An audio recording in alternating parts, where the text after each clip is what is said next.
Hi, everyone. Thank you so much for coming out today.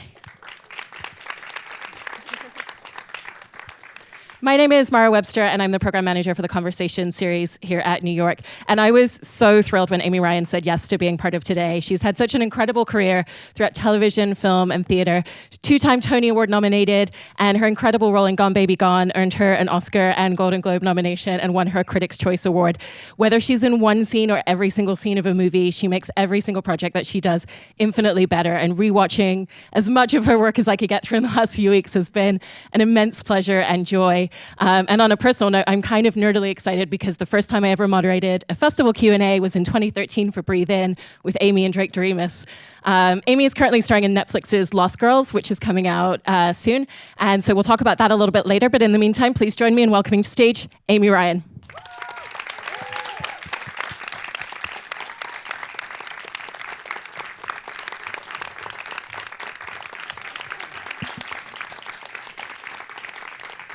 Thanks so much for coming out and joining us today. Oh, thank you. Thank you all for coming out today as well. Appreciate it. I wanted to start by diving back to when you first went to high school, because you were at a performing arts school and obviously were taking a lot of classes from movement to voice acting. And I was interested if there's any tidbits or things that you really learned from that entire process at that time that still stick to mind and still come to mind when you're working on a project today. Yeah, I went to high school performing arts, not far from here, which is now called LaGuardia. And I feel like, I had teachers that would just talk about like, just relax your toes and starts from there. Like if you're grounded, and I can't tell you how many times right before a scene starts, you just check in with your feet. And if they're in a gnarled knot, that little mental, note. And then I feel like you're on solid ground. Did you have initial ideas and concepts for what you wanted your career to be at that point? Was it something that you mapped out in any sort of trajectory, or did you really just start diving into what jobs you could get at the beginning? Definitely in the beginning, it was the thrill of simply getting an audition and please, can I get this job? And then as time went on, I realized, it's about the way in which you're going to keep moving forward as if it's a really good role. And that took a bit more fighting or simply saying no to the things that you had already done. And then once you were out of school, one of the first jobs that you got was Biloxi Blues, which you were booked onto the tour for. What were some of the valuable things that you learned and developed from your craft through that specific role at that time? I was 18. I was still in high school. It was about a month before graduation when I auditioned for that. And I think I just had a bit more moxie at 18, as teenagers have. I'm a bit more shy these days. But my audition was for Neil Simon and Gene Saks, and it was in one of those big rehearsal dance studios here on Broadway. And they said, this is wonderful, but we don't know if you have the vocal power. You're going to be playing Broadway-size houses. So, they were ready, but thank you. And I just said, well, can I do it again if I go to the back of the room? I don't know if I'd have the guts today to do that, but at like 18, I was like, I'm not leaving. I'm not leaving. And that helped seal the deal. Yeah.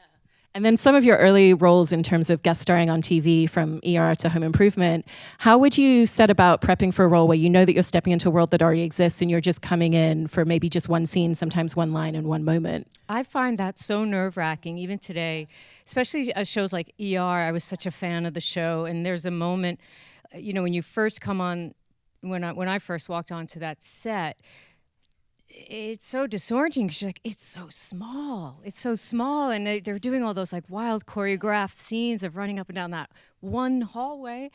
To be honest, I don't know if I ever felt relaxed in there. I'm sure my toes were gnarled, but I would channel. Mostly the scenes were emotional, so I would put it to good use, and it was pretty easy to tap into feeling, that fear or insecurity or whatever the character was going through. I was like, well, just use what's going on here.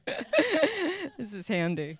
Even though you're saying that it's still something that makes you nervous today, if you're going onto a show like Broad City or High Maintenance, is there a different feel for you though? Because obviously at the beginning it was really, I need to book the job, I need to pay bills, I'm trying to craft a career. And now it seems, externally at least, like it would be something that's a bit more to just creatively fulfill something in you and something that you think would be enjoyable. Yeah, both of those examples you mentioned, Broad City and High Maintenance, those are shows that I happen to be friends with the creators. So there's a bit of like, oh, I'll show up, we'll have a fun party, but yet they're so amazing at their job. And so to step in, it's like, I hope they think I'm funny. I hope they think I can, keep up with them.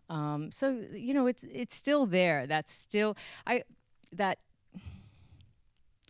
questioning is always there, no matter how much success I have or how much downtime between jobs or if I'm busy one after the other. But I think it's good. I think it's about just checking in, making sure you're still doing the work and not taking it for granted. At least that's what I try to turn it into. Like, don't think you can just sail through this. These are really thoughtful, talented people they've thought this through. You shouldn't just glide through it. I love that. When you were diving into more TV, or back to earlier in your career, when you did 100 Center Street, what I thought was great was that Sidney Lumet had actually seen you in a play and invited you to audition. So what was that feeling walking into a room that you felt like you'd been invited into as opposed to knocking on the door from the outside trying to get in? Yeah, Sidney Lumet saw me in Uncle Vanya, and he... First of all, that is the most extraordinary man. He was the most extraordinary man. He loved actors so much.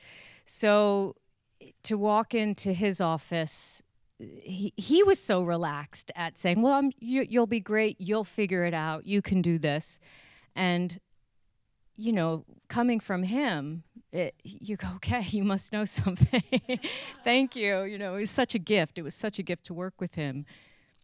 And he had you play 3 different roles in that series, and he trusted you to find a way to make it different for the audience. So how did you set about carving out the way that you were going to really make sure you differentiated the 3 of them? Well, that I was shocked, because you have a show like Law and Order who would make actors wait 6 years before they would let you even come back in and audition for something. And Sidney was doing this with 2 of the roles were in 1 season. And then the other character recurred for the 2nd season. But he's like, you'll figure it out. And so I talked with costume and hair and makeup people, and we just made sure a look was different. And then the writing of the script was easy enough to make rhythms of these characters move and sound different from one another. Given that incredible level of belief and trust that he had in you as a performer early on in your career, what did that instill in you in terms of what you then felt you were capable of and the types of roles that you felt were opened up to you that you could achieve? That's a good question. I think it gave me, well, it did. It gave me a lot more confidence to say, like, if there was a job I was hoping to even get an audition for, and if someone said you're not right for it, it was easier for me to say, you're wrong, actually, I am. Let me come in, or let me put myself on tape. Let me show you, let me prove you wrong. So I feel like that's what I took from that world. That's great. And then jumping back into theater again, when you did Streetcar Named Desire in 2005 playing Stella, which was your other Tony-nominated performance. I know that was a role that you said you'd been wanting to do for about 8 years at the time, that you'd been carrying the play around in your back pocket, living and breathing it even before you got the part.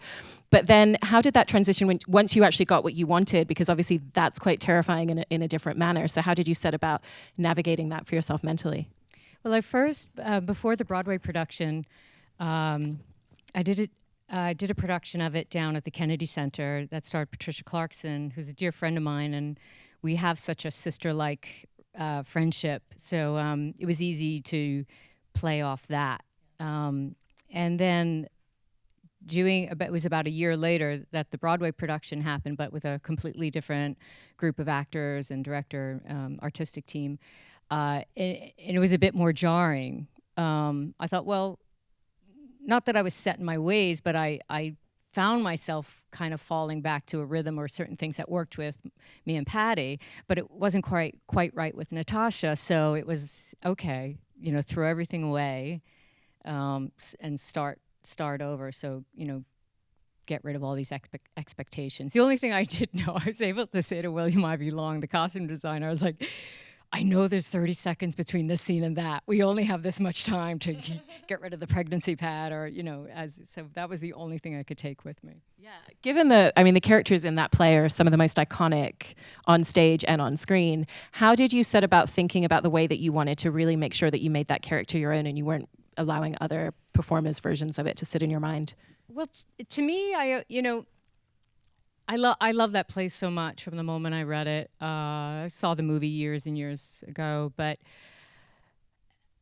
I was like, Stella is such a phenomenal part. And yes, it's always about Stanley and Blanche, but just reading some of Tennessee's notes and realized there's this wild codependent triangle that's happening there. So I kept inserting Stella into it. She's such a caretaker, and if you do this, Blanche will do that, and Blanche, if you do this, you do that. So I was like, oh no, she's a really strong participant here. She's not some dormouse in the background, So I think that was I was lucky to have a director who was really open to that. And also, when I think like Stella ran away from home when she was 15, went to New Orleans, she meets this hot guy, like she's in bed, as Tennessee writes, I think in the beginning, like she's reading movie magazines and eating chocolate. Like she loved decadence, so I just found her to be this very open, kind of luscious character. 2005 also saw you starring in the film Capote alongside Philip Seymour Hoffman. And I read something where you said that it was one of the most daunting roles that you've ever done and taken on for yourself. So I was curious about what aspects of it were that you found daunting when taking it on. Well, I arrived in Canada. We shot that in Winnipeg.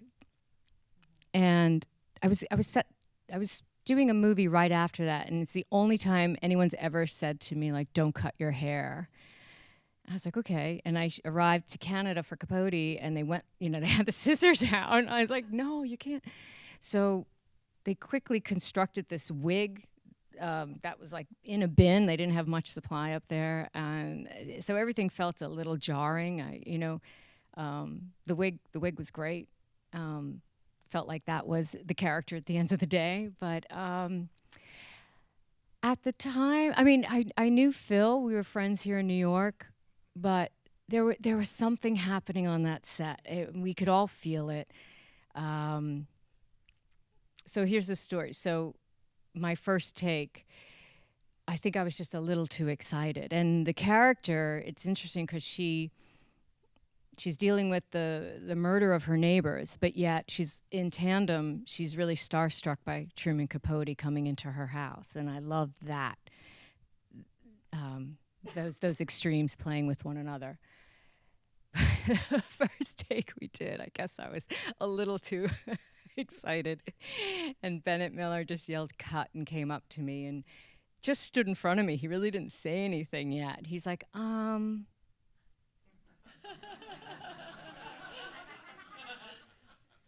yeah. And I said, okay. And then I looked over and Catherine Keener she's like, Ryan.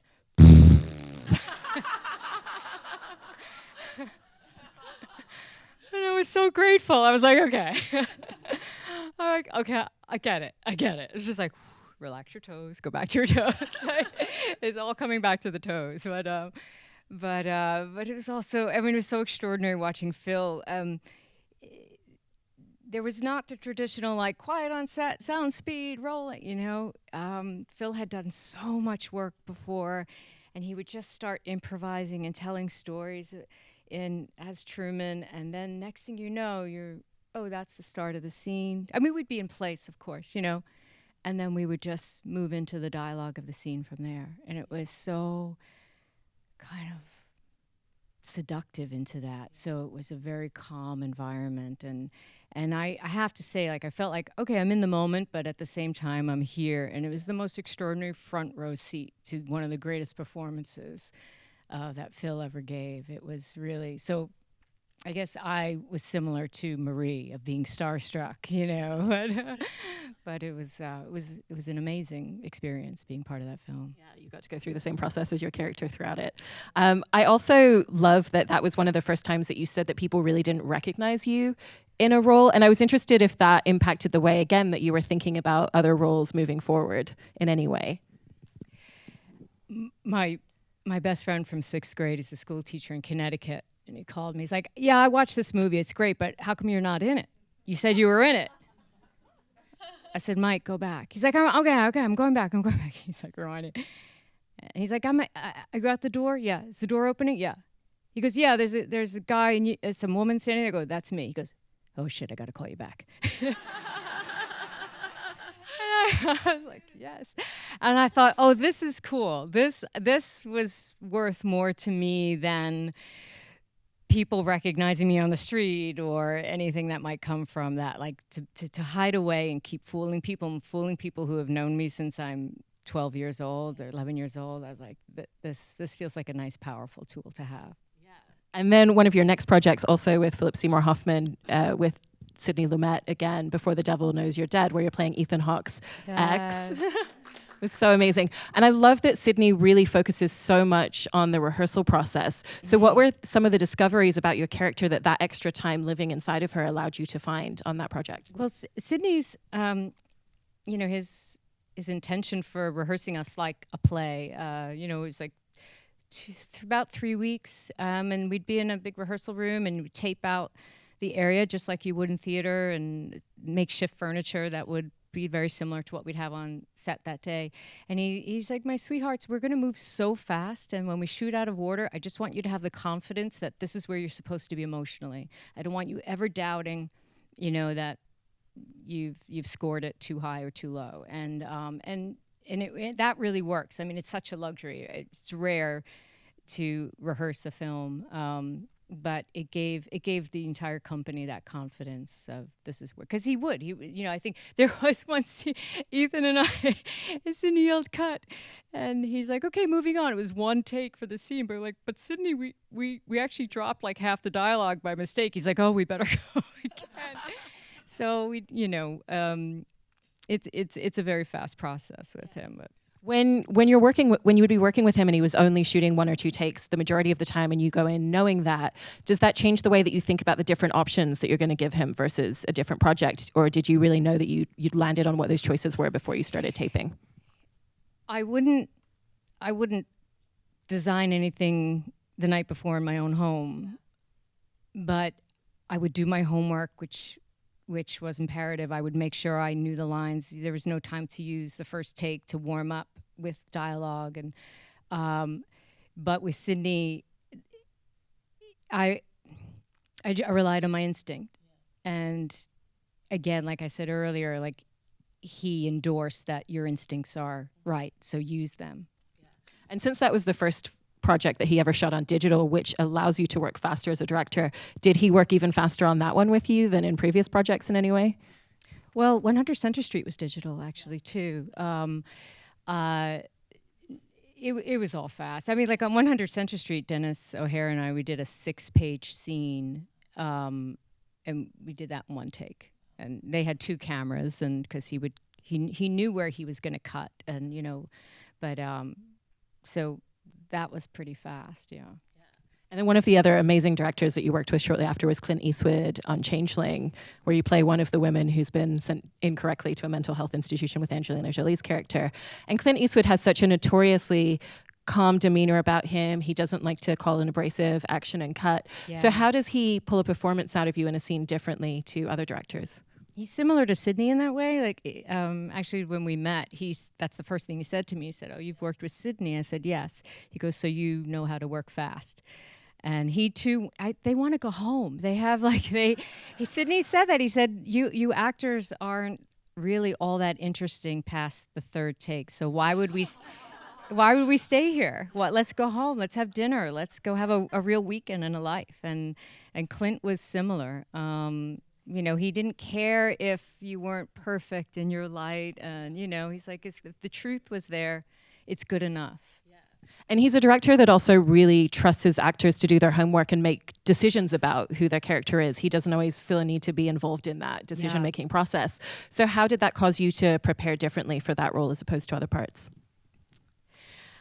That it felt a bit like a bit of.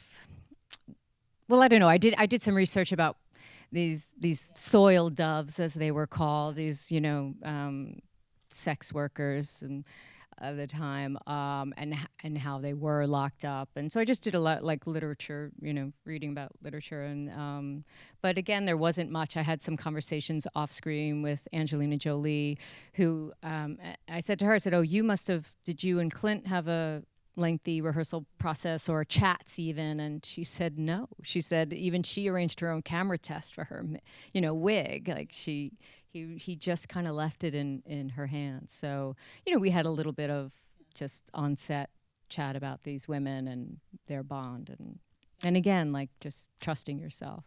One of the things that I really loved in revisiting your performance is she's a woman who's been so wronged and she's got so much anger built inside of her, but you allow this kind of quiet steadfastness to the way that she approaches it, minus one scene where you get to get aggressive with Dennis O'Hare. But other than that, it's very steely determination. So what made you make that specific choice? Oh gosh, just so much. Probably just the compassion and the outrage of being in that situation in the first place. And the idea that I can be this defender of Angelina Jolie, like be her hero in the night here, protecting her. But I think just the compassion for the situation of these women wrongly accused. Yeah. And I'm glad now I'm bringing it up, but my hair. I want to tell you about my hair in that film. Okay, so it looks like a crazy 80s party perm, but it really does. At the beginning of the day, when I sat in the hair and makeup trailer, I said, this would have been a woman who would have had like the finger waves. She would have styled her hair, but when she was institutionalized, she couldn't, so her hair went crazy curly. So when I sat in the makeup chair, it was up here nice and curly. But by the time I got to set, it had dropped into the 80s. So it's the one regret I have about that film. It's just like this wild. Anyway, I don't. Sometimes I work with the external. So. Well, one of the other roles where you did that in Gone Baby Gone when you played Helene. Yes. I read that you gave notes to the costume department about making the costumes tighter, and you had thoughts about how her hair should be and how it should look. So I was interested in the collaboration between you and those departments in making those choices for her. Yeah, I wanted to have that little like muffin top thing, so clothes were tight here and the jeans here. Ben Affleck did pick the nail polish color. I don't know why, but he was adamant that it had to be that shade of pink. And, there wasn't much makeup. I thought, well, put makeup on me that looks like I had it on for about a week. I don't know if she's really washed her face yet. And, yeah, so it was really just someone who really is not obviously taking good care of themselves. And infamously, when you walked into the audition room, your Boston accent at the time was so good that Ben Affleck himself thought that you were from there at one point. And I was interested what sort of prep work you did going in and what the difference is in preparing an accent just for an audition versus the work that you then did subsequently for the entire film. I spent some time in southern Vermont as a kid, and there would be a little bit of crossover, people from Boston also being there in the summer. So it was a sound I heard. But I also think there's a similarity. Sometimes I think of accents as having an emotional subtext. And I grew up in Queens, and there is definitely that. Like, I mean, it's a generalization, but this is what I'll sometimes use, is my sisters and I would say, we would say something like, do you know what time it is? No, why don't you go look yourself? So, but it has this, so it'd be like, do you know what time it is? No, do you? And so that emotional subtext is, you idiot, or like, it's a derogatory thing. It's like, why are you bugging me? Or why, or why are you judging me? Or why, it's this defense. And I heard it in Boston as well. There's a little bit of, you think you're better than me, because you're asking me what time it is. There's like, it's just ready to fight, basically. So I try to find that when I'm listening to different sounds. Yeah. And then I know Ben Affleck also went around Boston shooting some B-roll footage that made it into the movie, but he also gave that to all of you to give you an idea of the film and basically saying, this is the environment that you have to fit into. Yeah. So how did that inform the way that you played Helene? Well, visually, it was so stunning. So John Toll, our cinematographer, and Ben, and they went around and they captured, so first of all, just beautiful composition photographs, but faces that you just don't see all the time. And Ben, when he said, it's not their job to fit into what you do. It's your job to fit into who they are. And it was just like such an inspiring challenge. Like, yes, I want to fit into that picture, that image. It looks so amazing. But I was greatly helped on set by every lunch break. I would sit with the Teamsters who were from there and just say, "Oh, tell me, how was your weekend?" And just to keep drilling that sound in. And then the woman who plays my friend in the film, Jill Quigg, we pretty much never left each other's side. She was the real deal. That sound was really like spot on. So I just hung by her side. And I believe that Ben also said to you, if you drop a sound somewhere, we'll fix it in ADR, we'll fix it in post. Did that give you a lot of freedom to just relax and focus more on the performance? Yes. I mean, he gave me so much permission to relax, and I'll fix it and I'll help you, trust me. And he was key to that. And we did. There's a lot of R's I threw in there, and I did one ADR post session just saying, I can't do it now, but it's like, like getting it back to, or actually it's the her. In mid-sentence, they would put an R in there, so you would say her. So I went in and did that like 10 times in a row. What were some of the ways that he would work to pull out a certain moment in a performance with you? Because obviously you have that shared language of both being actors, which is such an asset.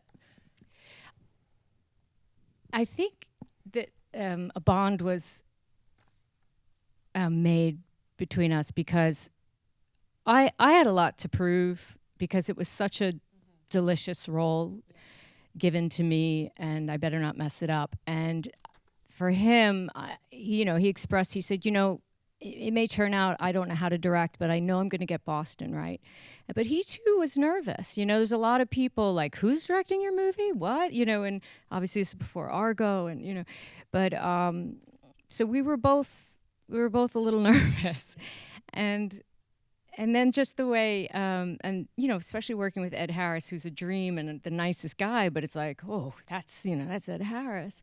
So we would conspire with each other between takes, and Ben would show me. He'd want me to watch the playback, which I normally don't do on any film or television thing, but he's like, come watch this, and then we would do the next take, but we wouldn't tell Ed what we were doing because we knew it would be great because he is such a wonderful and reactionary actor. He's gonna respond. So I remember there's one time I said, I'm just gonna laugh like I'm in trouble in school here. Everything he says to me, I'm not gonna be nervous. And it sent Ed through the roof. Like he started like throwing dishes off the table, and it was fun. It was fun, but yeah, that was kind of our sidebar conversations. And given that role led to your Oscar nomination, and you said that the stakes felt higher after that, obviously, understandably, in what way did the stakes feel higher, and how did that affect the way that you were then thinking about your career? Well, I knew a role like Halim McCready was not going to come around soon, if ever, for many reasons. We could just start with like the lack of roles for women, but we could also just talk about like the writing and the perfect storm of that character in that story. Also, a lot of other like incredible, accomplished, more known actors in front of me.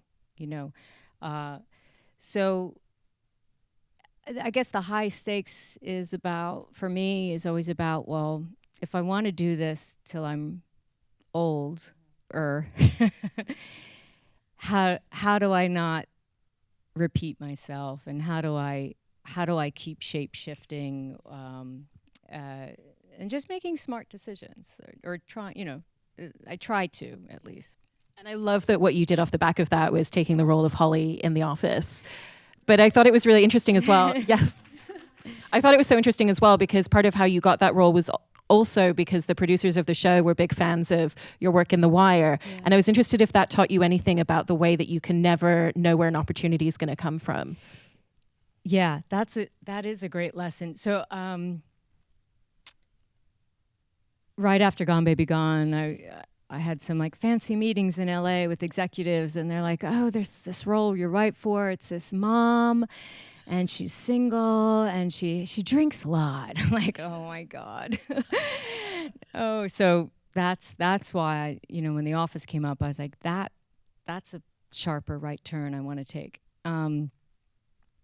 But to your point about you never know where opportunity, so I remember a few years back, there was some movie I didn't really care about. Maybe it seemed like it was going to be this big box office action thing, and I was like, oh, I don't know. I think if you do something for money, it'll bite you in the ass. It's okay to do things for money to pay your rent and get your health insurance. I'm all for that. I've done that a few times over. But if your heart's not in it, come 5 a.m. when you have to wake up, it's going to be a really long shoot. But I remember at the time turning down that film and instead doing a small off-Broadway play at Playwrights Horizons by Lisa D'Amour called Detroit, which I loved. I love this play and I love this writer. And before I made that decision, my husband, who's a comedy writer and producer, he said, you could do that action movie and maybe 10,000 people see it, but they may not be the people you want to work with next. But doing the play that you love, and if 10 people see it, I bet those 10 people are the ones you want to work with. And that came true because that's Alejandro Inarritu saw me in that play, and that led to Birdman. And that was like, I remember when my husband said it, I was like, yeah, that sounds cute, just trying to console me. But I was like, oh, guess who's at the play tonight, And that, I do try to keep reminding myself of that, because along the way there are decisions like should I, shouldn't I, how lucky to have this problem to make a decision, but like at the go with your gut, go with what inspires you, because then you will be inspiring hopefully, or and it'll trickle down. But if you're not happy there, no one's going to be happy. I absolutely love that. I'm going to steal that for myself as well. When you're stepping into roles on The Office or The Wire or In Treatment, those are all TV shows that had already been in existence. You didn't join any of them in season 1. So I was interested in stepping into those as a regular player as opposed to when you were guest starring, how you set about finding the rhythms and beats, because you're jumping into, especially with The Office, an ensemble cast that have been working together and they know each other's timings, they know each other as scene mates, they've already built that trust. So how did you navigate that coming in as the new performer? Well, because the shows were so beautifully established, it's easy, it's not like shooting a pilot and what's it going to look like and how is an audience going to react to it. Like I already knew that from, the luxury of my own living room and being just fans of these shows. So again, it comes down to the writing. The writing on The Office was so wonderful and meticulous, and they would follow you around. They're like, no, it's of, not at. And, they really wanted it the first couple of takes as written, and then once Steve Carell, he would be the first to kind of go off script, and then everyone would follow gently, like it was okay to go. But I have to credit the writers in all of those situations. Yeah. And there's so many moments within playing Holly where it's not just that there's funny moments, but there's a really strong human connectivity to her and a huge emotional core to her.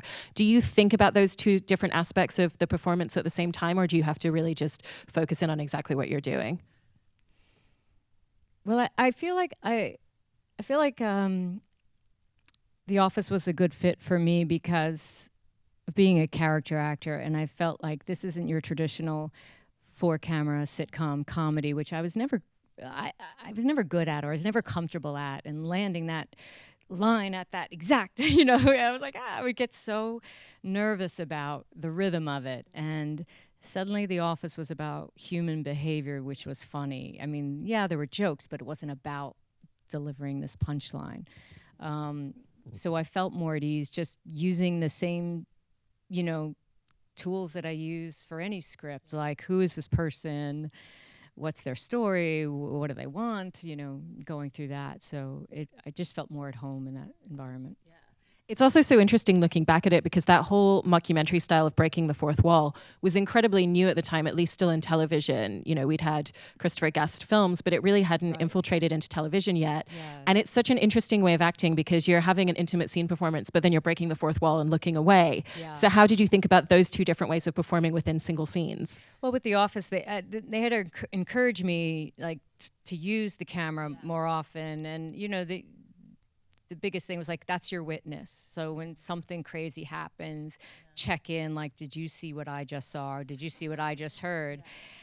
And then, but it got a little tricky because then the next job I was on, I think, was Green Zone, and I looked into the camera a couple of times. I was I ruined a couple of takes. I was oh my God. It suddenly became something I was very comfortable with, And you came in initially in season 5, and then you came back in again in season 7. And you obviously had a chunk of time in between where you were going off and doing other roles like Green Zone.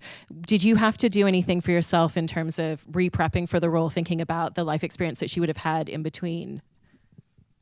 I mean, my own life changed so much because the reason I was also away is because I gave birth to my daughter. So I was home in New York with my newborn. Again, what they wrote for that storyline was so moving, that the fact that Steve his character finally finds his match. And I maybe it's from being in the theater, but I rely heavily on the written word, and I try to get behind that as much as possible. So and also with TV, you never quite know where they're going. Suddenly oh, we're getting married, okay, we're gonna get married now, and so it's really just I think at that time as well, I had so much. It was such a joyous experience to be on set and part of that show that kind of the emotion was ripe, I also love that at one point you compared the feeling of shooting the scenes and especially hoping that the comedy would land in the office to the feeling of going skydiving. Either I'm going to die or I'm going to have the time of my life. Yeah. And I was interested if you have anything that you do for yourself when you have that feeling in the moment right before you're going into a scene. I remember that. I went skydiving when I was 25 out in California. And they opened that door, and I was strapped to the guy, and I have a little video of it, and you can see my face. I just go they make you look down, and I was just but I remember choosing enjoy it. And the same, I mean, certainly theater, waiting in the wing, early performance, previews, what? Why would anybody do this? And then... then we pull the cord. I remember there was that one scene in The Office, I think, where Steve and I keep calling him Steve, when Michael and Holly, they do a little rap thing, and I remember being slightly mortified and are they making fun of me, or I didn't know where the joke was at first, and I just thought and it was just ridiculous fun. It was just but again, that skydive moment. Yeah. My skydiving video has me just saying the F word a lot right beforehand. Following that, I wanted to dive back into talking a little bit about In Treatment, because I think one of the really interesting things to me in watching you in that show is the way that you're very much in the scenes, but you're also an active listener for the majority of your time on screen. And so how do you perform differently or prepare for that differently when it's not so much about the dialogue for you? We treated In Treatment like theater. Paris Barclay was our director, and we would use the morning. We do, I guess, it was a 25-page script, for my section. So we would shoot, I think it was 12 pages one day and then come back the next day, 12 days. So we would use the morning hours and just rehearse it and drill it. And then we would get the cameras up in the afternoon. And I mean, to be honest, it's not hard to listen to Gabriel Byrne. He's a wonderful human being. He's a wonderful storyteller. He understands language. He understands the play of language. And what was tricky in Treatment was keeping energy while stationary, keeping energy of thought and energy of as your brain changes and a thought or your language changes, or that you just had blood flow, in those thoughts. And so every once in a while we would just have to do like a 7th inning stretch and get out of the chairs. It sounds silly, but it really was a challenge, like keeping that going. And obviously in playing his therapist, your character is very much learning who he is in the moment. So did you feel a need to kind of dive into his character and who he was beforehand, or did you allow yourself to have that experience firsthand as you would shoot it? No, I let it be new. Yeah. And because he'd already been in the show for a period of time, were there any kind of nuances, because you were talking about how many pages it was and how quickly you would shoot it and the different, it's very different to anything that you'd done before. How much did you look to him for guidance, or were there any pieces of information that he gave you that were really helpful in finding that? Well, I think the fun thing about my character is that it was such, an extreme of Diane Weist's character, where even the set is cozy and overstuffed armchairs and they're friends and they cross all the boundaries, and then you get to mine, which is kind of steely and modern. And so within that, I kind of kept this rigidity, and, I had my one pen. I remember I was polling some friends. I was like, does your therapist write notes while you're, in session? And then the show also had an on-set therapist, and they said, no, never write when you're with the patient. But I had too many friends who said, oh yeah, they write all the time. So that, because not much happens in the physical world, and so just the movement of a pen was enough, where Gabriel was like, what does she say? Like, what did I just say that made someone write something down? So it was like, it was literally the pen mightier than the sword. But it was, it's funny how in such a small playing space, like that, getting up and going to the door or using your pen spoke volumes. And so it was fun using, that on such a small scale. Yeah. And then following that in 2010, when you were working on Jack Goes Boating, which was Philip Seymour Hoffman directing, yeah. I forgot how much I loved that until I rewatched it the other day. It's beautifully made. And everyone else in the cast had been in the play of the film except for you. So was it similar, going back to what you were saying about TV, where you're walking into a cast that already knows each other because they knew these characters, but they also had to rediscover them in a different way? I've asked them since, so we...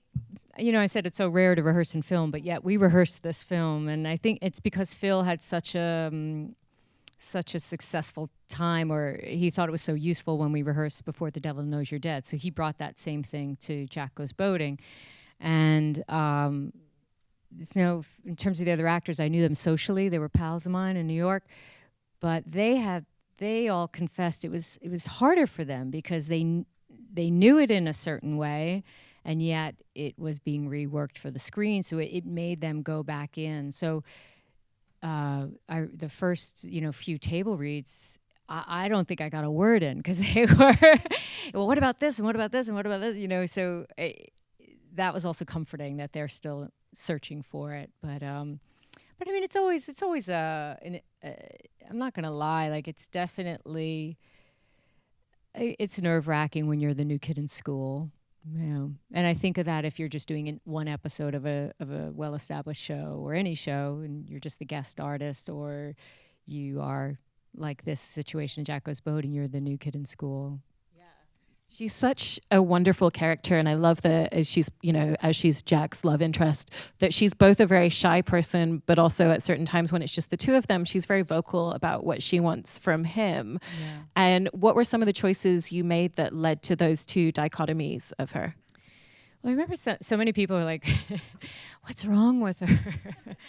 I was like, she's in her 40s and trying to date New York. That's it. That's all you need, They're just two misfits who just hadn't met their match yet.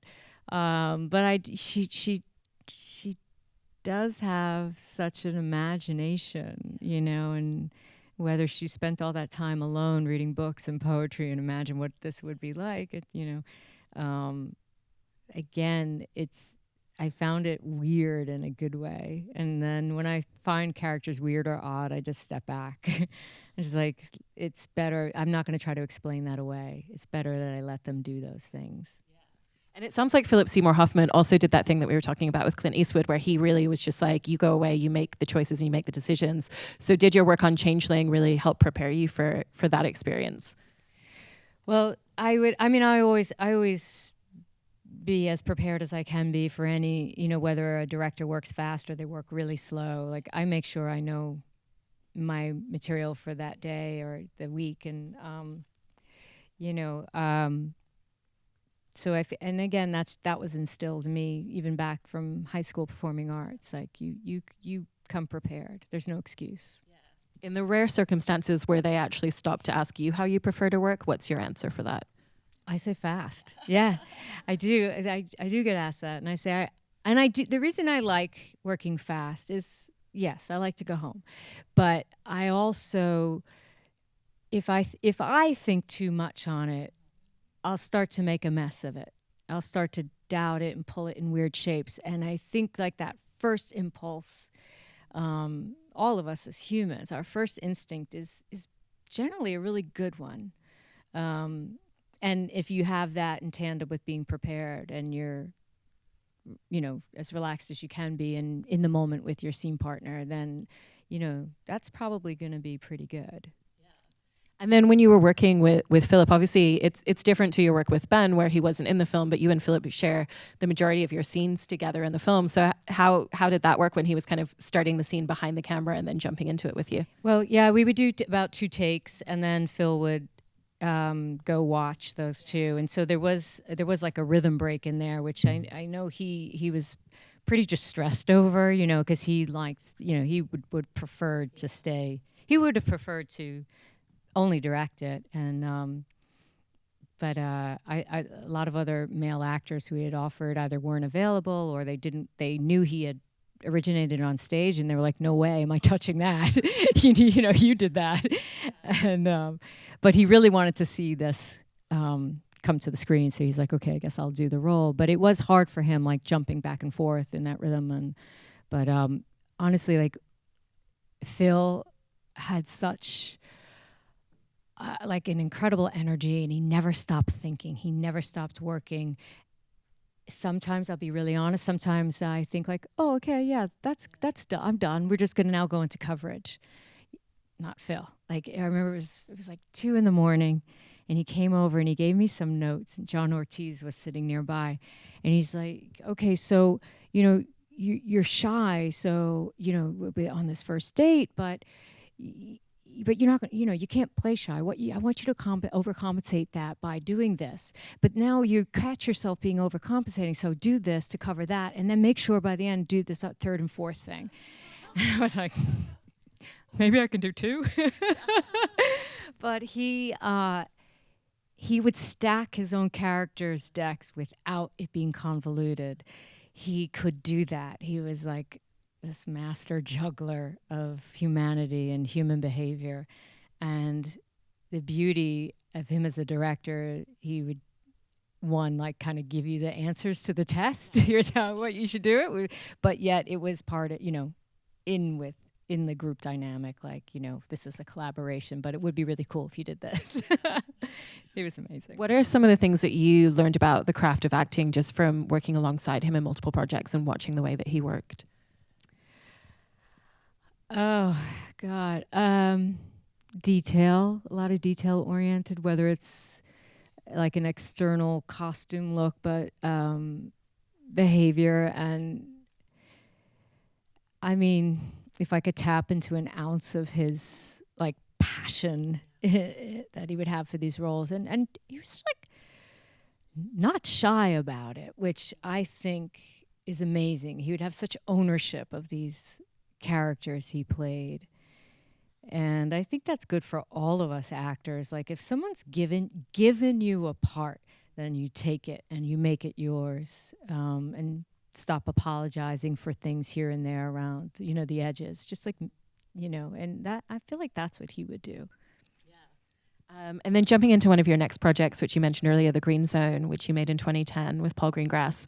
I think he's such a wonderful director because the camera is moving so much in that film, but it's very intentional. It's not just to try and create a heightened feel. And obviously, I feel like a lot of that comes from his background in directing. Did the way that he was able just to follow his cast and really capture in the moment allow you to let go of thinking about camera placement and where it was going to be and just focus on what you were doing more? Yeah, well, Paul started when in documentary films, and the film school he went to, like they had an assignment: go out Monday, choose your subject Monday, shoot it, edit it, and present it in class Friday. So he too was like used to working fast, and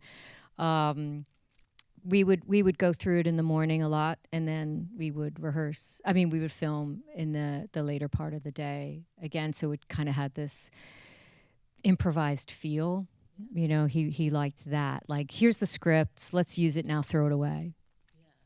And I love that there was one scene that you said that you and Matt Damon were shooting one day, and you'd been talking about it. You know exactly where I'm going. Yeah.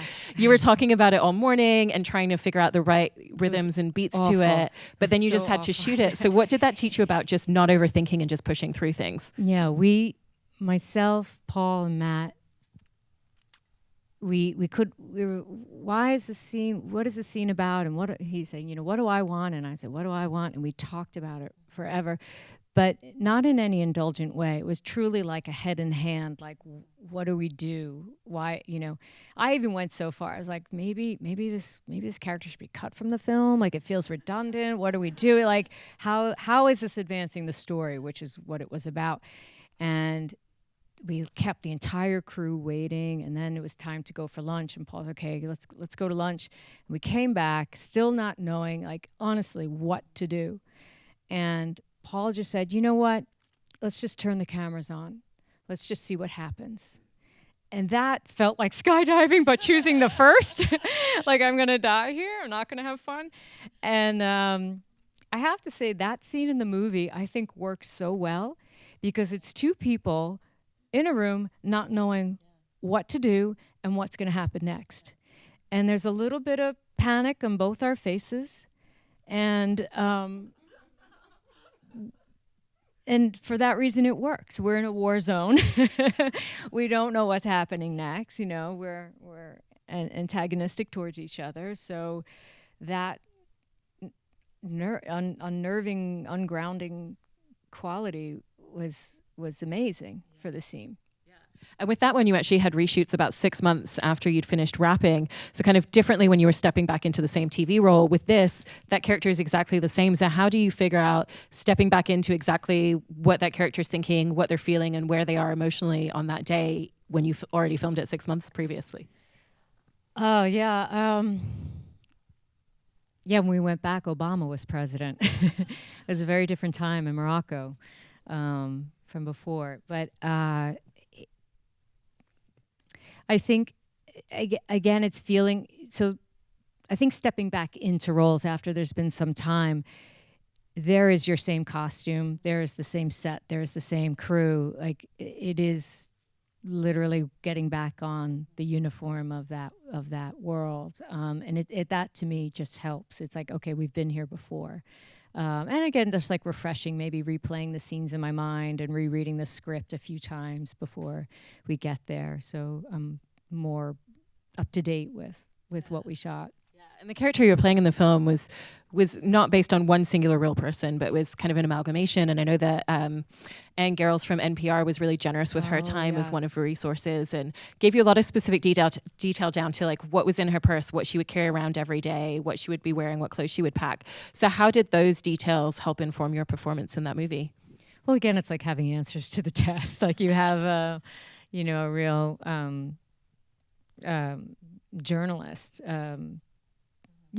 so generous. That's what I find amazing. Like, when you can have access to an actual living, breathing person who plays your character, that is, their life. When they open up their life and give you that little recipe, it's amazing. It really, I do feel like they've done my homework for me. And then where I come into play is like parsing out, like, well, what fits me? What fits, my physical being? How can what will be true from her purse? What's in her purse that I can use? And Paul also had multiple journalists on set throughout filming, so you had that resource every single day, essentially, which is such a unique gift. What were some of the discoveries or adjustments that you potentially made to your character from the conversations that you would have while you were already shooting? I'll tell you, it's intimidating, like working with like highly intelligent, educated people, like especially, you know, when you're not like improvising a love scene, like I love you, let's go for a walk, here's a candy heart, you know, like we all have that language, but when you're trying to improvise, you know, 20 plus year journalists who've been covering Iraq, you know, I'm not going to fill in those blanks so easily. So, you know, it's a bit, you know, I can do my homework for the few months before I know that I'm filming, but I think I had about like a month's notice before that movie started. So it's not that much of a time to like really delve into this world and understand the language, and especially when you have a director who's like, let's throw out the script and put it in your own words. You're like, oh hell no. I need that script, but finding that balance, but you know, and also giving myself permission, like I'm not going to you know as much as Anne or Judith Miller or, you know, these women who, so it's a little bit of permission, and then hope the edit room fixes the moments where I look like a deer in headlights. Or when you looked at the camera. Yeah, when I looked at the camera, exactly. I wanted to talk about Win-Win, which is another one of the roles that I think a lot of people really associate you with very strongly, where you played Jackie, Paul Giamatti's wife, as he takes in a young wrestling athlete. And I thought it was so fascinating that Tom would share the script with all of you even before he was finished doing it, which is such an unusual thing to do. And did that allow you to start thinking about who she was as a character and thinking about all of that and doing your homework differently? Yeah, he's so generous that way. Even, you know, every film he makes, he runs it by his family. He comes from a big Irish family, or he, you know, actually not that long ago, he, you know, yeah, are you and Eric around? Can you come see this screening of this kid's film he made? And he loves and trusts his friends and friends of friends to like give him the honest truth of what's working, what's not working. And he did that when there was a scene on set one day. He rewrote something, and he said to me and Paul, he's like, you know, what do you guys think of this? And Tom, because he's also a really great actor, he was like walking through both characters' dialogue and going through the movements. And Paul and I both were like, oh yeah, sure, you know, yeah, if that's what you want, we can make that work. And he got so mad at us. He said, no. He's like, I didn't ask you to make it work. I'm asking you if it works. I need you to like think about it and like get in there with me. Is this rewrite right for the characters? Like, again, like he gave us these roles, they should be ours, and we, you know, so it's just like this moment of probably Paul and I just a little on the back foot, and suddenly like, oh God, yeah, no, okay, let's break this down. But I think like in our defense, we have so much admiration for Tom. We're like, he's got this, he knows what he's doing, but Tom demands that collaboration of you. And he also writes with actors in mind, so as he's creating a script. So he was sharing with me, like we were having coffee here and there. We were neighbors and we'd see each other a lot. So before filming started. Yeah. Were there any things that came into being part of the character of Jackie from those conversations that you had early on? Well, it was somewhat based on a friend of his who I'd met time to time. And yeah, I mean, she's just solid, you know, strong, speaks her mind kind of a person. And then from an acting standpoint, once you were filming, you have Alex Schaefer, who is the young wrestler in the film. And that was, I think, his first ever acting job. Yeah. And he does such an incredible job. And on the flip side, you have Paul Giamatti, who's massively experienced and can walk in and give a usable take in one go. Yeah. So how did you navigate, especially when you're doing scenes with both of them, making sure that you were working with both of their styles? It was a little tricky because also, well, Alex was, I guess he was 18 by then, but you had the other kids in the film, so there was a time constraint on how many hours we could have them on set. And Tom worked very differently with Alex, who, again, has had no training at this time and was found from an open call because Tom felt like he really needed to have the wrestling be accurate and he could help shape a performance in someone. And so there was a lot of direction within the scene to Alex. So it's not just like we'd get one big take and run something. Tom would have to interject a lot in between. So it was just a little bit of stop and start, which was fine. You know, might not be the most ideal way to work for an actor. Like you want to maybe lose yourself and get into the moment, but certainly I could see that it was working. You know, like Alex was doing an amazing job, and so it's, I guess, you know, it's just kind of like holding on. It's like keeping your pause button. You know, again, it's like not ideal, but it ultimately it works. And then one of your next roles was in Breathe In, directed by Drake Dramus, where you're playing Guy Pearce's wife, and Felicity Jones comes as a young exchange student to meddle with their marriage. And since you're someone who so often responds to the script, and that's the way that you decide if you're going to take a project, but Drake doesn't write a script for something that's improv. It's more of just an outline. So was it more about having conversations with him, or how did you decide that that was something you wanted to do? Well, I just thought it was nuts. I was like, there's only an outline. Okay, the stories, I like your story. So I wanted to give that a go just for the sheer experiment of it. And I liked the people involved. So that seemed like a good group of people to give this, you know, experiment a go. But it was, I mean, for me, ultimately, I need writers. Like I have such respect and awe of writers, and that they choose a specific word and later on it's referenced, like there's a reason and a rhythm to it all. And my improvising skills are just not that sharp, like with detail. So it was fun to do, but ultimately I prefer a scripted. What were some of the biggest takeaways and things that you learned about improv? Because also usually when people think about improv, it's a comedy style, but in here it's used for dramatic effect instead. It was a little different. I think it was easier in a dramatic film because a lot of it was soundless too. It was more just behavior. Like one time Drake just called us all in. He's like, I need you all to start playing Jenga. I was like, okay. There's no need to like crack jokes for Jenga really, or, you know. So he was more just like as if he was spying on us, you know. I ended up doing Larry David's Clear History for HBO, which was also improvised, but the difference is Larry, he said, you know, we're going to do a couple of takes, but don't worry. He's like, you've seen my show. Everyone looks good on it. So don't worry. If you come up with something that's not good, I'm just not going to use it. Like, so he would just go, you know, you'd go back in another take and another take. So, and that gave freedom to be like open and throw a couple of things against the wall, see what sticks, you know. It also sounds like there was a lot that went into the prep process, and I know that you and Guy Pearce, even before you met, were emailing back and forth about your characters. Oh, yeah. So what were some of the things that you determined about who they were going to be in their relationship? Actually, I was like cleaning out my emails like the other day, and I came across, I was like, I don't want to throw these out. Like, yeah, we would just, because he was still in Australia, I think before, you know, we hadn't met yet, but so we were sending emails to each other as the characters and building their relationship, which was really fun to do. And then he upped the game by sending an old photograph of himself from 20 years ago when they would have met. So then I did the same. I'm like desperately try to work Photoshop, like, you know.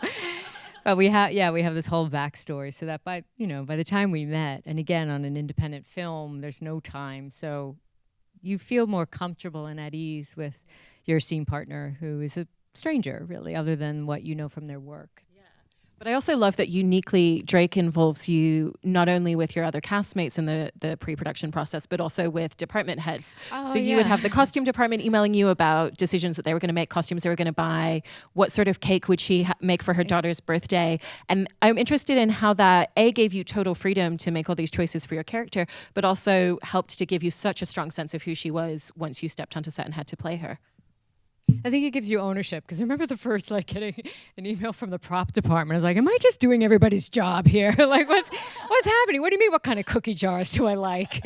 Like, just give me some cookie jars, you know? And then you're like, okay, I like the roosters, you know, like, get me some rooster, you know? Yeah, and it you know what, it forces you to be specific. because someone is asking that of you, and it's all too easy to go, yeah, that's fine, I'll make that work. But someone is saying what color and why and what type of material, and so then you start going like, oh yeah, my character has an allergy to wool because in one time, and you start building this story around a bunch of nonsense, but then it starts to sneak into your performance. And then I wanted to dive into Birdman, going back to Alejandro Inarritu. And it's so incredible the way that he made that film. And I was interested in the entire rehearsal process. I imagine it was a lot more technical because of the blocking that you needed for the camera work. Yeah, we rehearsed for about a month in LA. We had a big sound stage. Again, everything was taped out to the exact measurements. But we had the camera crew with us in the rehearsal. So the scene with Michael Keaton where I go in the dressing room and he lies down on the dressing table, I feel like if this film were a conventional film, Michael and I would be sitting like this and the scene would be shot in a traditional way. But why it's on the counter is Alejandro's like, well, where would you sit? And we did. Our first shows, we sat like across the table. But then the camera operator's like, oh, I see myself in the mirror. That won't work. So I was like, well, I could sit on the edge of the couch over there. And Michael's like, yeah, I could stand by the sink. That works. And then the boom operator's like, I can't reach. I'll be seen. So Michael goes, I guess I could lay on the counter. I was like, I could sit here and I could look in the mirror to talk to him. Yeah. And so that all came out of necessity to hide the camera department. And it's so wild and weird. And it totally makes sense for his character, that crazy character of his, to just come in and lay down on his table, So like little gems like that. And I try to remember that when I am then working on another, okay, well, what would be the Birdman blocking version of this scene? Like what might be a little more interesting or, but it was, once we were in production, it was amazing. Like it was like everyone was at this level. And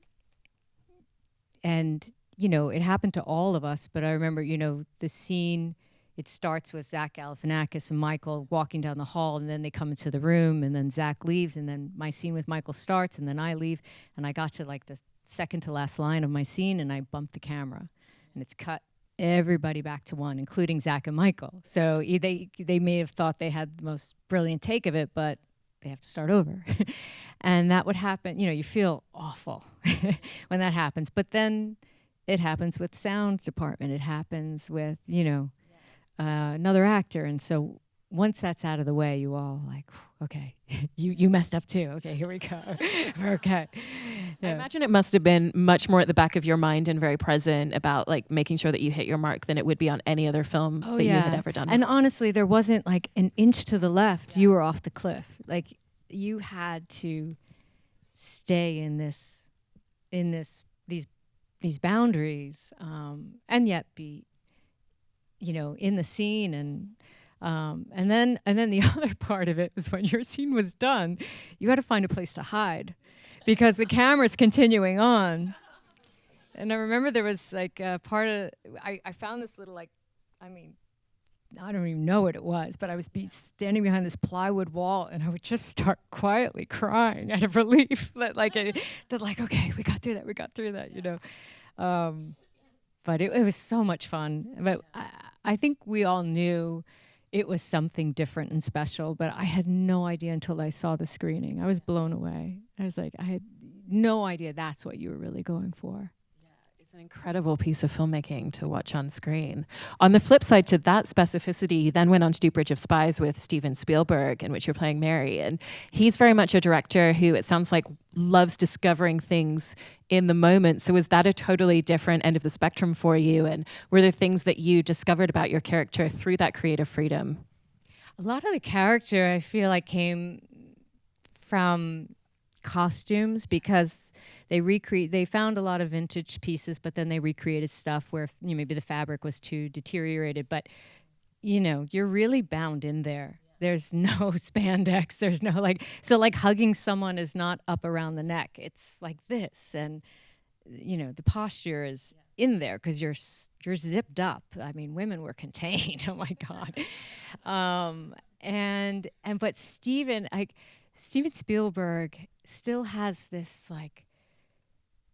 this childlike wonder with making film. And there was one day when we leave the courthouse and all the flash photographers are snapping away and the light bulbs are falling to the floor, and his face just lit up. He's like, quick, get a camera, put it on the floor, and I want to get a shot of them walking across the broken glass. But he was down on the floor. He didn't have the camera operator. Like, he's down on his belly and he's looking through and he's like, this is gonna work, this is great. And and it was such a joy to see that. You just figure, like, after all these years and all the amazing films he's made, that it's kind of like doesn't really he's still that 12-year-old boy making films in his backyard. It's amazing to see. But I also love his level of detail, and I heard that one of the notes that he gave you was actually to do with the fact you weren't wearing glasses and you were trying to focus, and he told you that your eyes looked too stern. I wear contacts now because of Steven Spielberg. Yeah, because I didn't know how to get contacts in my eyes for the longest time. It kind of like bothered me, and so I would make do. And there was a scene I was walking upstairs to go meet Tom, and it's supposed to be this very loving, like, moment where I'm so proud of him. And Steven's direction to me was like Amy's softer face. But I thought I was focusing because I couldn't see. So, it's just like so mean looking. But then I went back to my doctor. I was like, I gotta get contacts. I can't see a thing. But he's very specific too. With like, and with lighting. I remember that, like, one of the trickiest things was this bit of detail at the end of the movie where Tom is laying asleep on the bed, passed out. He's just come back from Berlin. And then I'm supposed to they want me to just bend down, pick up the hat. And when I come up, be moved emotionally seeing him there and realizing what he had done. And Janusz Kaminski, he said, no, Amy, you see that light? Not there. Because then they'll reflect in both your eyes and it'll look beautiful. I was like, okay. But so specific, and it was really hard to do. I really couldn't do it. I think I did it like once or twice. I don't even know if it's in the final movie, but we did it about 10 times because they wanted the lighting right. And then, and then I'm trying to get the emotion right, within that choreographed dance. Very different, like, from Clint Eastwood, who's like, yeah, you could tell it's me. There's enough light. Fine, move on, But let's go home. Yeah, let's go home. But they like that detail. There's a reason for it. There's a reason he designed the lighting that way. So. And then one of your next roles was in Abundant Acreage, available in 2017, where you played Tracy, which was a woman who, her and her brother are dealing with the recent loss of their father and their farmland. And shockingly, that was the first time that you were the main lead in a film, despite your incredible work up until then. And I was interested if it felt like there was a different weight and responsibility, because suddenly you're in every single scene and you're really helping carry the film in a different way. Well, your mind is much more engaged, obviously, when you're working and not cleaning out your purse in your trailer for the next 4 hours, or like calling your friends, what are you doing? But I loved it, and I loved working with Angus McLaughlin, and it was at such a tiny scale of a production, and we had this one farmhouse and a really small crew, so we were all in it together. Even the sun is setting and we're all picking up equipment to race to get to the next shot before we lose the light. And it was such a joyous experience for something that is a very sad story, but I loved it. Yeah, and I love that Angus spoke about that character as someone who, she's not traditionally feminine, but he was saying, just because she doesn't have a lot of it doesn't mean that she doesn't have some femininity. And there's so many details, from the little flowers on one of your nightgowns, but it also comes out in your performance. So how did you think about the way that you wanted to pepper in those really tiny, minuscule, nuanced details of her? Yeah, we did that also with costumes as well. Like, I remember, like, there's a thermal shirt under her flannel, but the thermal has tiny little flowers too, I mean, she's just someone who didn't have time for love because she's working this farm, and taking care of a sick parent, and it's a remote area. It's not like there's many people to meet anyway. So she's someone who just buried herself into work. And I wanted to talk about a couple of films that you have coming out right now, starting with Worth, which just premiered recently at Sundance, in which you're playing one of the lawyers who was part of the group after 9/11 that were tasked with valuing how much a payout was going to be for each individual family affected by 9/11. And it's a really stunning performance in showing their humanity to that process and how that came about. And obviously you're working alongside Michael Keaton, who's your co-lead in that film. And in being someone that you've worked with before and someone that you really trust, I know that you've talked about the way in which that can give you a lot more freedom as an actor to really try new things. So what were some of the things that you tried in that role that came about that trust with Michael? Well, I play a woman named Camille Biros, and Michael plays Ken Feinberg, and they were appointed by Congress to be the special masters to dole out the money appointed by Congress for the victims' families. They are the people in real life have an extraordinary friendship, and they've known each other for 20 years. They're married to other people, but they have such, I don't know, yin and yang. They're so well connected, and can finish each other's sentences and such. So it helped knowing Michael and being at ease with one another, and that's true. Like I feel like whenever I get to work with actors I've worked with before and who happen to be friends, like you kind of skip a step. Like, okay, we know each other, we're comfortable, and now we move forward. But really that whole, gosh, I don't know. I think that film, I mean, it was hard. I think of like, the thing that struck me about it is I remember the days after 9/11 not really being able to do much more than try to donate blood that wasn't being accepted, and watching the True Hollywood Story, because that's all I could take in emotionally. But Camille and Ken were going to work and trying to, it would be better if they could bring back these families, the family members who died, but they were easing it somewhat by helping pay the mortgage or rent or pay some bills. It sounds crass, but that little bit of help did help people. So I was just struck by that, just how so many people, they were so forward moving in those days after. And you had the unique opportunity to meet with Camille as well. And one of the things that strikes me from that film is the way that, Camille had to sit through and was listening to the stories of all of these families, often one-on-one. And that must take a huge emotional toll. Did she tell you anything about how those particular moments felt to her, and how did that influence your performance on screen? Yeah, but both Ken and Camille sat with every single claimant and heard every single story. So their day consisted of being the recipient of, unbridled grief and rage and questioning. They were the messengers, but here they are, And I asked her, I said, did you ever well up, or did you ever? She said, never. She said, it was always a professional mask. I just listened and gave them audience. They needed that. And I said, did you sleep well at night? She said, no. And, even to this day, they still continue to do such extraordinary work. I mean, right now they're working through the Catholic Church abuse, or from Sandy Hook to Pulse nightclub, they do quite extraordinary work that is just full of grief. They're amazing people. Yeah, and I imagine that role had a lot of weight and responsibility. And your other film right now, Lost Girls, coming out on Netflix, is also very similar. And I was interested in how you thought about navigating that, because you're not just giving a voice to the woman who you're playing, who is a woman whose daughter was murdered by a serial killer in Long Island, which is still an unsolved crime, but also your character is also giving voice not just to her as a human, but to her daughter as well. So you're really playing it twofold. Yeah.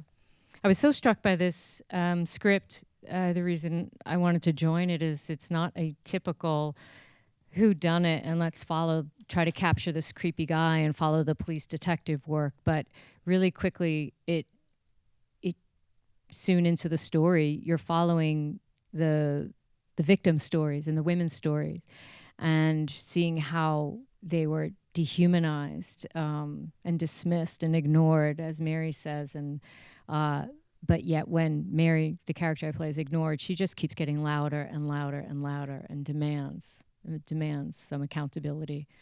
And I realized, like, gosh, we don't see that much. It felt new, but it's so wonderful to have the story told from their point of view.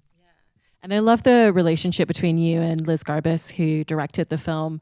And she was a director who allowed you to feel more free to kind of ask questions as an actor. What were some of the important things that you asked her about your character and spoke to her about before playing her?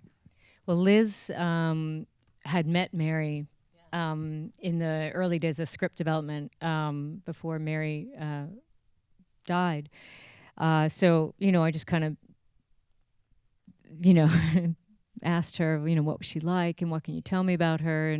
But also so much of the work was done from Robert Kolker's book, which is our script is based on, because he writes each chapter is devoted to the victim and their family. So it is what you might do in acting school, is making your character's bio, but it's all there. There was so much information about Mary's, first marriage and where she grew up and her parents, and so that whole project had just a wealth of information.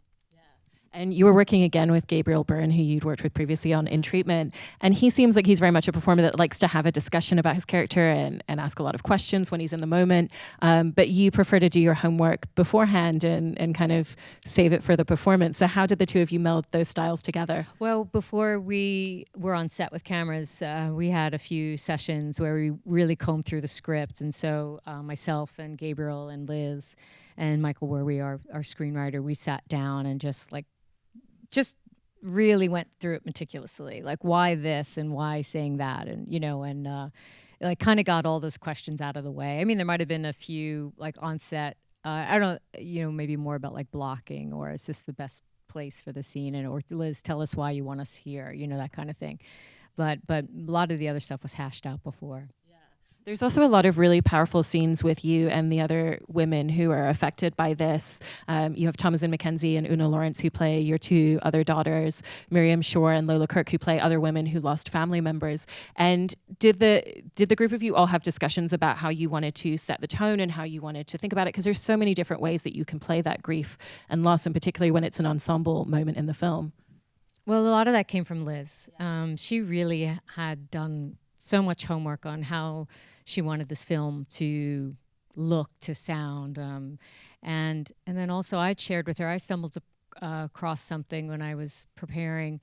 I heard on NPR there was a story about this group of mothers who had all lost their children to gun violence, and they had formed this, just bond because of that, and they would meet up every year and maybe like go for a weekend somewhere because to commiserate, but also celebrate life. And but their stories, I kind of plucked that and brought them into our world of yet another group of women who have experienced like profound loss and tragedy. And because it's a film that has the ability, hopefully, to really elevate these marginalized voices and bring new attention back to this case and hopefully help solve some aspects of it still, because there's still so much unknown and the police force really haven't done the job that they should be doing, has it allowed you to kind of recenter and refine some of why you do what you do as an artist?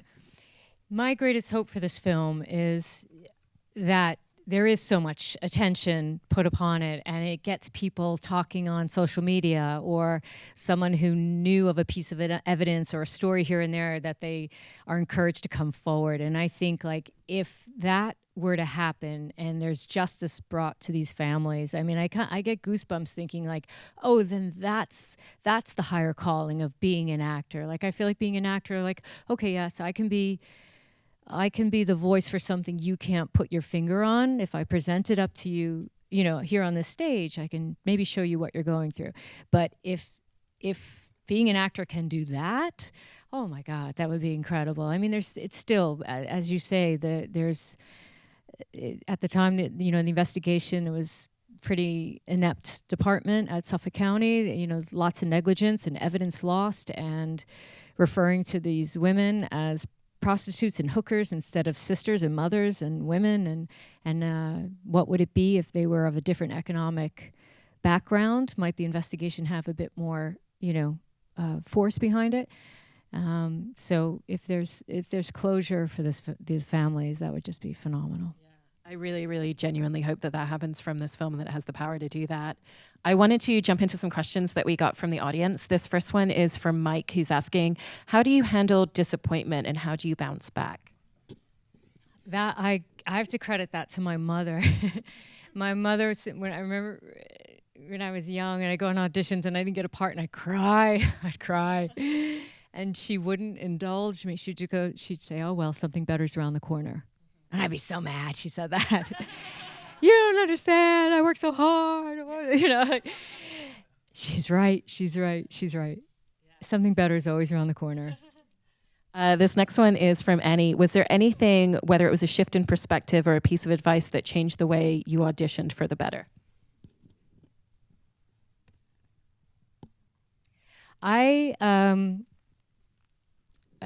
On occasion, sometimes I would be the reader for casting directors, Jim Carnahan or Alexa Fogel. And it is fascinating to be on that side of the table and watch how many actors come in who have the opportunity of an audition and simply maybe looked at it on the bus ride there. I would say the majority of actors coming in are not prepared. And I found that shocking. And so seeing that, again, like just going back, like do your homework and take your 6 minutes or 10 minutes, 20-minute appointment that you have, like seriously. Yeah. This next one is from Cronin. What is one habit you've dropped or picked up that has made the work process more efficient and joyful? A habit I've dropped or picked up. That's a good question. To make it more enjoyable? Chris Bauer, when I first met him on The Wire, he said to me in passing, he's like, oh, get out of your own way, which is a little bit of advice in life and in work. Like, mentally get out of your own way. Or so I try to do that. I say that a lot, actually, to myself in my head. This next question is from Frank, which is, would you mind speaking about the balance of sincerity or belief and play or pleasure in an actor's work and process? Say that again, the balance between... The balance of sincerity or belief and play or pleasure in your work and process. I'm not sure if I understand this question. I guess it's kind of like how you're balancing all those different aspects, that it's something that you have to feel very sincere about, but you also want to be playful with it and enjoy it. Oh. I don't think there is a balance to it, and I think that's what's right. I think there are moments where it's playful, and I think it can be everything in once, kind of like in the Phil Hoffman way. Like, get it all in there. Don't make it foggy and convoluted, but, humans are complex and complicated, and, you can be sobbing over having just lost, your boyfriend broke up with you, and then someone gives you a cookie. It's like, ooh, cookie, like there's that, like there's pain and pleasure kind of go hand in hand. Yeah, definitely in this industry. The next question is from Tara, what's your most challenging role been so far in your career and why? Oh gosh. Lost Girls, probably, just because of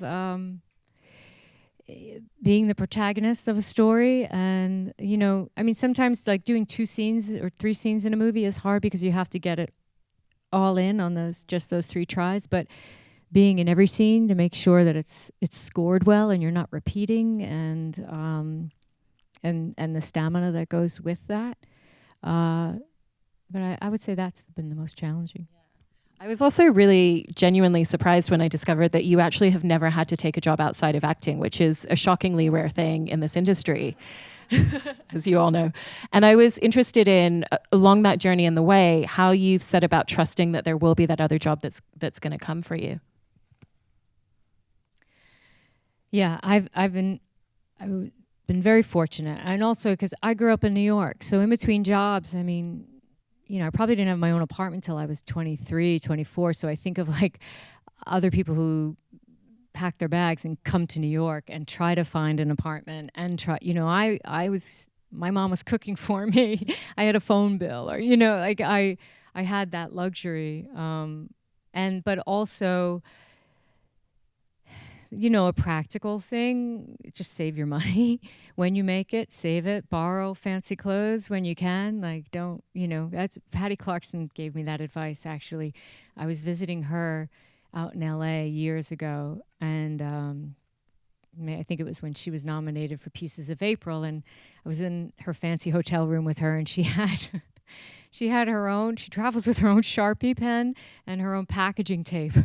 And she's putting in this dress and the shoes and the purse. She's packing it all up in a cardboard box, and she's, she said, remember, Amy, she goes, it all goes back. It all goes back. This isn't what it's about. This is on loan. You go back to your work and you keep it simple, and then you can afford to make artistic choices. Like if you don't, borrow the high lifestyle. don't spend that high lifestyle as an actor. And what's the biggest aspect or part of your craft as an actor that you feel like you're still learning every time you step onto a new set?